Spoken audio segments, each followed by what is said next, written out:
Devil ray, devil ray. Wow, it looks cool.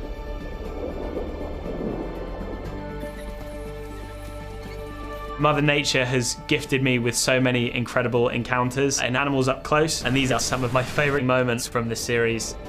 A real highlight for me in the Galapagos episode was following marine iguanas into the surf zone. Plunging into cold water would be fatal for most lizards, but these guys can rack up enough body heat on land to survive a 60-minute swim.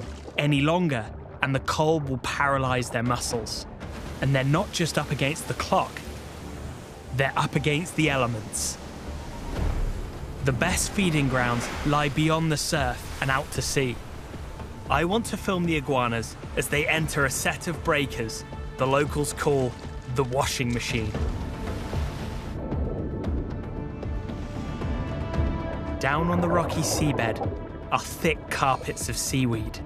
This is the prize awaiting any iguana tough enough to make the journey. They are tough little animals. For the 6 episodes, we did 219 days in the field. The longest period we did for any one episode was for the Patagonia Puma episode, and that was 51 days. You see it? Oh wow, just here. Yeah. Just here, right here. That's spectacular. That's spectacular. Wow, that is good to see her. The last time I saw her, she was a cub. And now, she is a massive adult with 2 cubs of her own. My favourite destination from this series has got to be Antarctica. It's big, it's wild, and it makes you feel very, very small. They're lining up. Here they come, they're making a wave. Whoa! They're rolling it.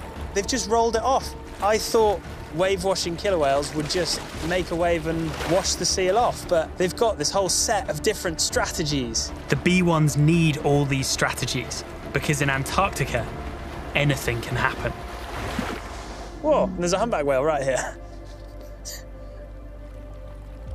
Oh, wow, the humpback's right in the middle of it. 2 humpback whales just came out of nowhere.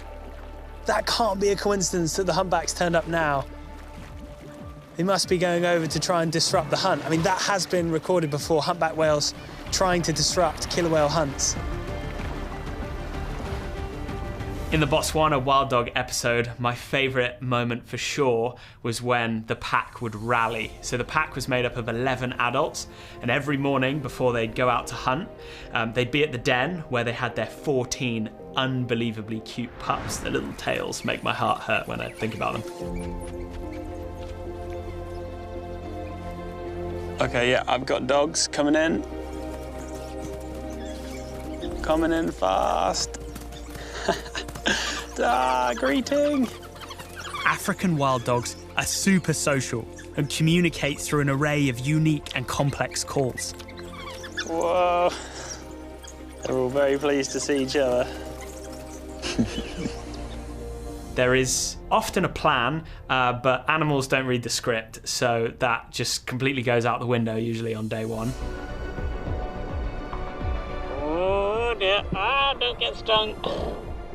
Well, this is just weird. It's like a giant jellyfish invasion. The current's changed and it's brought with it just this wave of jellyfish. Feels like I'm in some crazy computer game. And this is the dodge the jellyfish level. Wah! Jellyfish have been around for 500 million years. Scientists think the jellyfish population is booming because they tolerate climate change better than other sea creatures. It's a worrying sign. Oh, there's a manta ray, and it is huge! Okay, let's go in nice and slow. Well, these mantas are a bigger, bolder relation of the devil ray. Oh, it's letting me get really close. The name manta comes from the Spanish word for cloak. You can really see why. Looks like a big spaceship turning round. Oh, I can see its eye. They have huge brains, the biggest of any fish. It might explain why this one is so inquisitive. Manta's coming back around, belly up.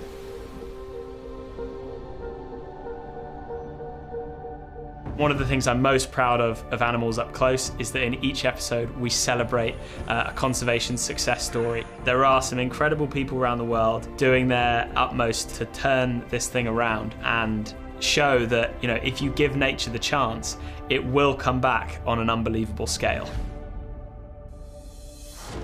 We're heading to Zangasanga National Park to film a forest elephant tusker. Look at that. Tatiana wants to show me what these elephants are up against. Jeez. Oh, they're heavy. 27th of November this year. That was like a week ago. 2nd of October last year.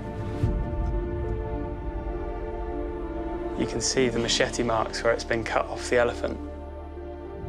I guess I didn't expect it to be also recent. There's an elephant there that was poached last week, and that absolute beauty less than a year ago. Over 12,000 forest elephants are killed for their ivory every year. If this continues, extinction could be less than a decade away. Tatiana and the Eco Guards are fighting back. Over the past 4 years, poaching incidents have dropped by more than 80%. It gives me a small glimmer of hope.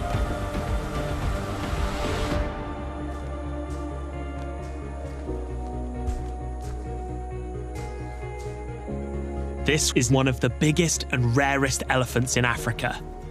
A forest elephant tusker. Huge males with tusks that sweep down to the floor.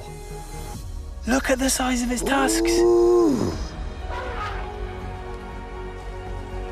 A tusker this big is an incredibly rare sight. These elephants aren't just part of the forest. They are the forest. They keep it healthy. They shape the landscape. It's magical to think this tusker has been secretly roaming the forest for over half a century, defending his territory and evading poachers. I hope people come away from watching animals up close, learn more about the threats that we humans are causing on the natural world, but I also hope that they come away feeling excited and inspired.